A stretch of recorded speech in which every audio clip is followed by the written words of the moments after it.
Kita kerjain dulu. Tepuk tangan buat Lurah. Pacar, bukan ada mata pacarnya Pak Buddha. Nah, itu. Dan juga berdiri juga dong Bu. Nah itu. Bapak Ibu sekalian, saya lihat tadi ada teman-teman PMII yang pada pakai jas kebesaran. Terima kasih sudah datang. Bapak Ibu hadirin sekalian yang berbahagia.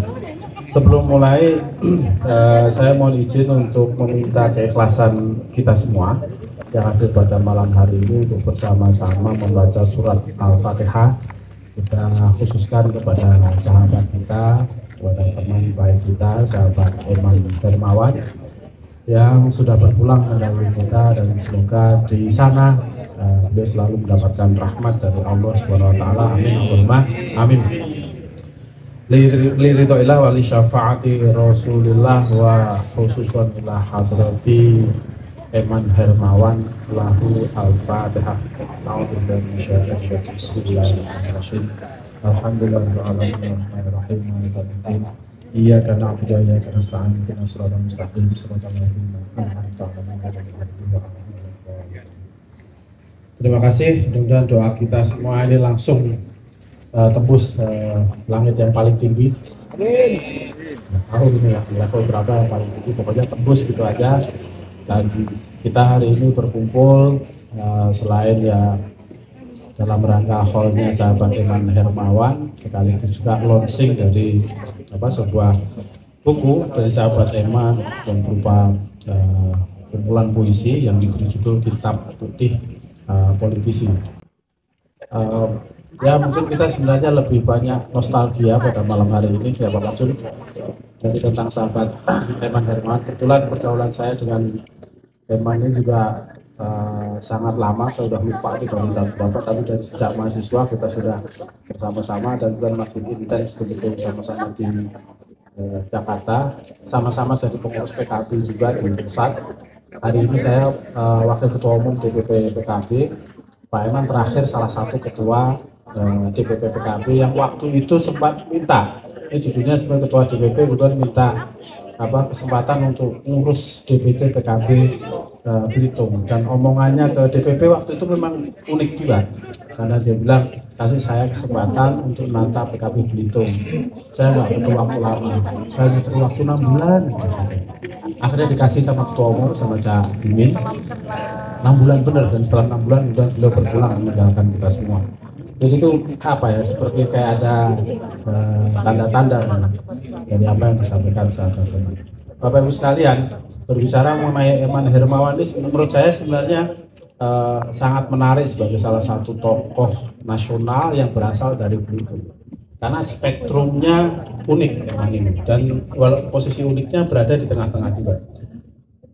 Saya tidak tahu banyak tokoh-tokoh Belitung secara nasional, tapi paling tidak ada 5 orang yang mungkin saya tahu.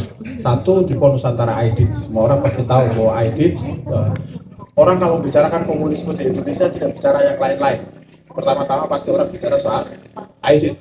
Walaupun Aidit itu sebenarnya dibesarkan dalam tradisi santri, dalam tradisi Islam yang Islam Melayu yang sangat ketat gitu. Tapi pada akhirnya dalam sejarah kemudian menjadi tokoh terkemuka dari Partai Komunis di Indonesia dan mewakili katakanlah ini aliran kiri secara politik. Nah, tokoh yang kemudian muncul belakangan tapi mewakili spektrum politik yang lain itu namanya Yusril Iza Mahendra kan? Karena beliau ini ketua umum Partai Bulan Bintang, dan Pak Yusril ini dikenal dengan pikiran-pikiran yang mewakili pikirannya kalangan masyumi. Jadi ya kalau dalam konfigurasi politik nasional disebutnya kanan kira-kira gitu. Jadi ada Aidit di sebelah kiri, ada Yusril di sebelah kanan. Eman Hermawan ini letaknya di tengah-tengah. Karena Eman itu kirinya juga ada, kanannya juga ada. Dan dalam sejarah hidupnya dia juga pernah bersinggungan dengan dua arus gerakan itu. Dia pernah bersinggungan kuat dengan arus gerakan kiri ketika di Jogja. Tapi dia sebelumnya juga pernah bersinggungan, bukan hanya bersinggungan, di dalam gerakan kanan, terutama di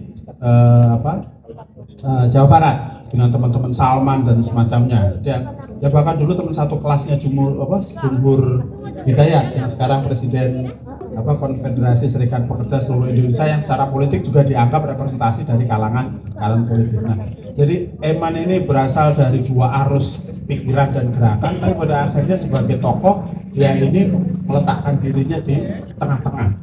Nah, tengah-tengah ini kan memang representasi dari alam pikir dari seluruh rakyat Indonesia.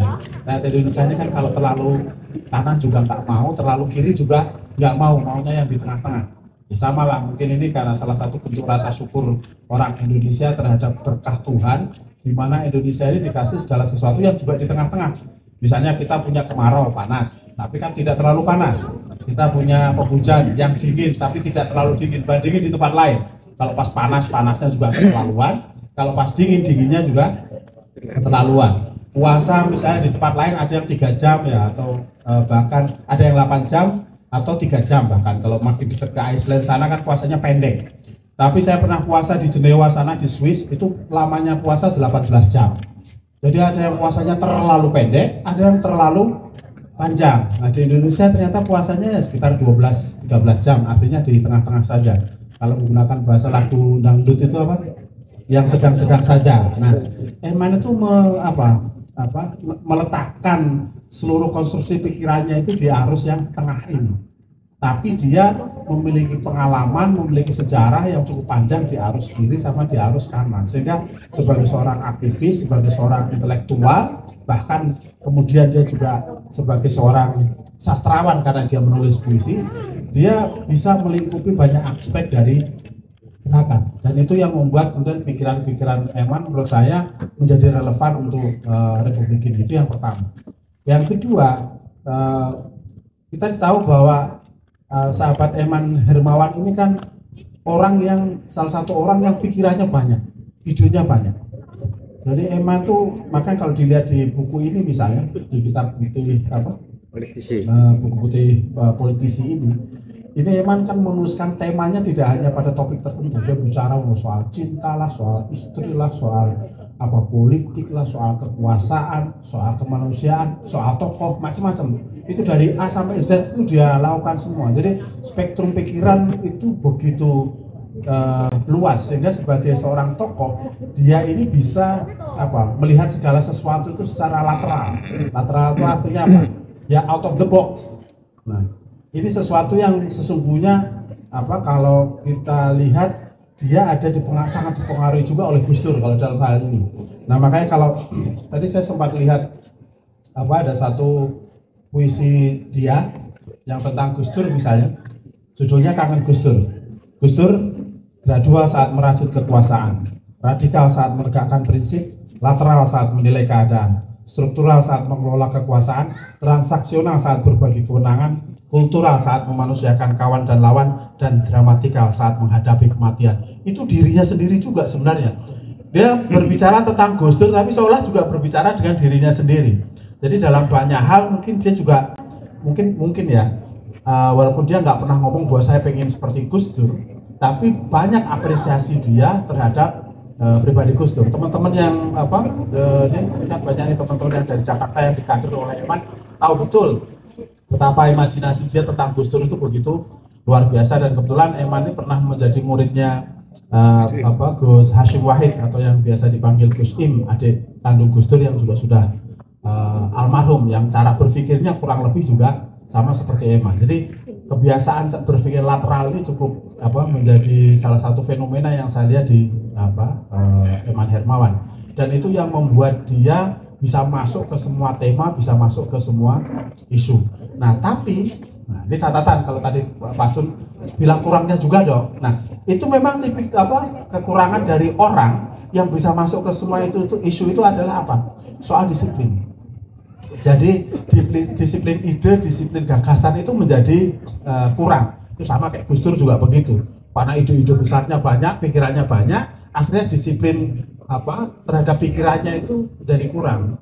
Nah, ini dampaknya ketika punya ide sesuatu yang besar gitu, terus kemudian di bawahnya itu sering nggak selesai gitu. Nah, itu Bunda Ira menjadi banyak saksi tuh, namanya juga istrinya kan ngurus kambing. Nah, saya tuh nggak pernah ngerti yang namanya kantong semar itu apa, bunga itu loh. Saya itu kan tiap hari diprovokasi sama dia soal kantong semar ini keren nih, begini apa segala macam. Nah dia juga punya banyak kantong semar. Saya kira kan dia akan tumbuh menjadi pengusaha bunga kantong semar. Ternyata enggak juga gitu loh. Jadi KB-nya enggak selesai, kantong semar enggak selesai, kopi enggak selesai, terus apa? Tapi percikan-percikan idenya itu, kenapa? Oh kelinci, ya. Apa ikan hias? Pokoknya semua dia masukin. Batu ake, batu yang dari Sulawesi Tenggara itu apa namanya itu? Sojol, misalnya. Udah pernah. Jadi banyak ide, banyak gagasan yang kemudian tidak terselesaikan oleh sahabat kita Eman Hermawan. Tetapi di tangan sejumlah orang, ada yang kader-kadernya, ada teman-temannya, itu kemudian ada yang berjalan. Eman yang bicara kopi, tapi yang punya kafe kopi namanya Pacun. Nah, padahal tadinya ketika diomongin nanti Eman yang suplai kopinya, Pacun yang bikin kedainya Pacun. Ada suplai, yang nggak ada, kejadian gitu.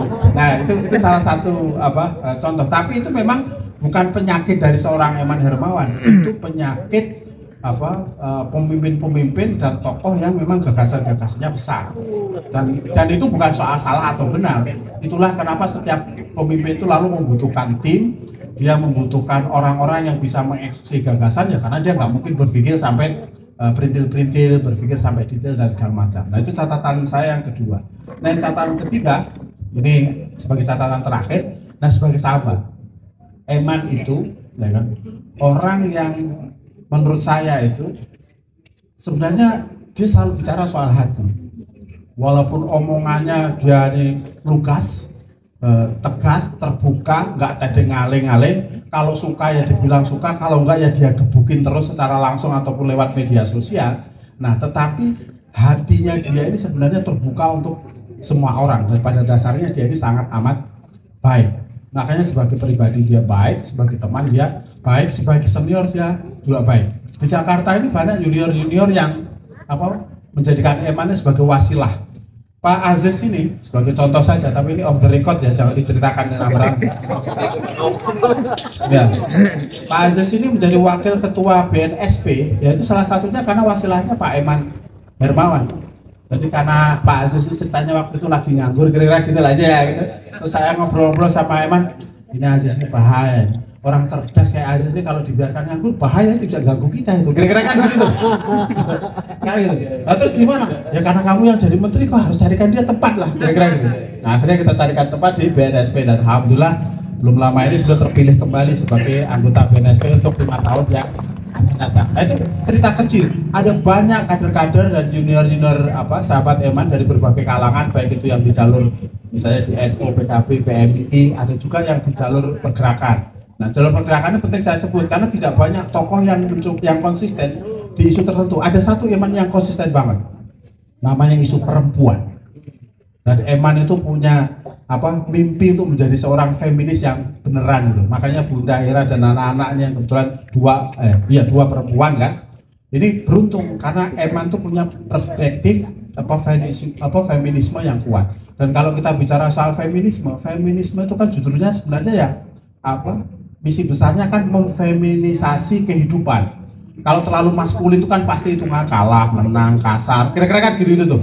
Nah kalau yang feminis itu hati, ya, judulnya kan hati. Bagaimana membuat realitas kehidupan itu lebih berbasis pada hati kalau diterjemahkan secara sederhana begitu. Nah jadi sebagai seorang pribadi, seorang sahabat, Eman ini begitu luar biasa. Makanya saya dalam pergaulan saya dengan Eman, bukannya saya ini nggak pernah berbeda, sering saya berdebat mau saya ini juga berpolitik bareng sama dia, nakal juga bareng sama dia. Jadi kita bareng terus, perbedaannya pasti juga banyak, tapi jauh lebih banyak persamaan-persamaan yang kita temukan. Makanya ketika kami berdua sama-sama menjabat sebagai wakil sekjen DPP PKB, kemudian waktu itu kemudian kita ini dipecat dari DPP PKB. Waktu itu masih zaman Gus Dur, dipecatnya juga bareng satu paket. Makanya kalau di Jakarta dulu saya sama Eman ini disebut sebagai duet maut kira-kira gitu. Karena kami kemana-mana secara politik itu bareng-bareng. Jadi sebagai pribadi, sebagai senior, sebagai sahabat Eman ini luar biasa dan wajar pada akhirnya kemudian banyak teman-temannya yang masih terus nyambung dengan ide-ide, dengan gerakan, dengan cita-cita dan mimpi-mimpi dari sahabat Eman Hermawan. Dan saya senang berterima kasih pada teman-teman yang terutama sama Sulaiman ya. Sulaiman mana? Ini. Oh ya. Terima kasih yang Sulaiman yang sudah menghimpun tulisan ini, karena Eman itu salah satu orang yang tadi saya bilang idenya banyak tapi menulisnya kurang kurang disiplin. Kenapa kurang disiplin? Saya kasih tahu, karena menulis itu bukan bakat. Menulis itu skill. Menulis itu keterampilan. Semakin sering dilatih maka semakin bisa. Walaupun berbakat, kalau nggak pernah nulis ya nggak bisa. Nah, tapi rumusan ide-ide Eman itu kan luar biasa dan beberapa berhasil dituangkan ke dalam buku, tapi banyak yang sebenarnya tidak atau belum sempat dituangkan ke dalam buku. Dan kita bersyukur kemudian ada salah satu buku yang memang menghimpun puisi-puisi yang pernah ditulis oleh sahabat Eman Hermawan. Sebenarnya ini status dari Facebook ataupun Twitter yang ditulis oleh beliau. Kenapa saya bersyukur? Karena Bapak Ibu sekalian, adik-adik, orang untuk hidup abadi itu kan jalannya cuma dua. Pertanyaannya, kalian mau hidup abadi apa tidak?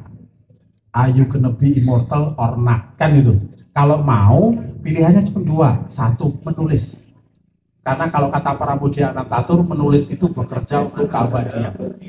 Jadi orangnya sudah mati, orangnya sudah tidak ada, tapi masih terus dibicarakan. Kenapa? Karena ada yang ditulis. Nah, alhamdulillah, sahabat Eman Hermawan ini memiliki banyak karya.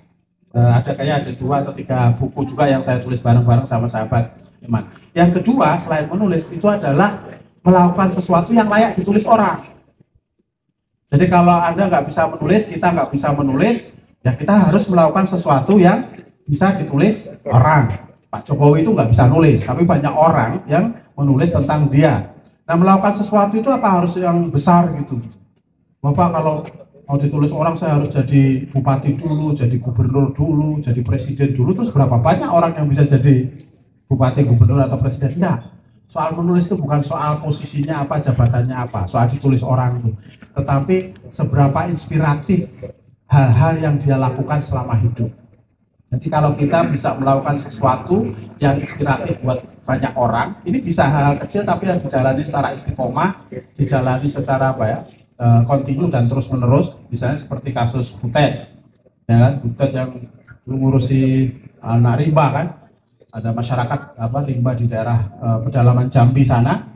Nah, itu tadinya kan juga nggak ada orang yang melihat, tapi karena dia tekun menjalani itu, benar-benar mengerjakan itu sepenuh hati, dan pada akhirnya udah ditulis oleh banyak orang.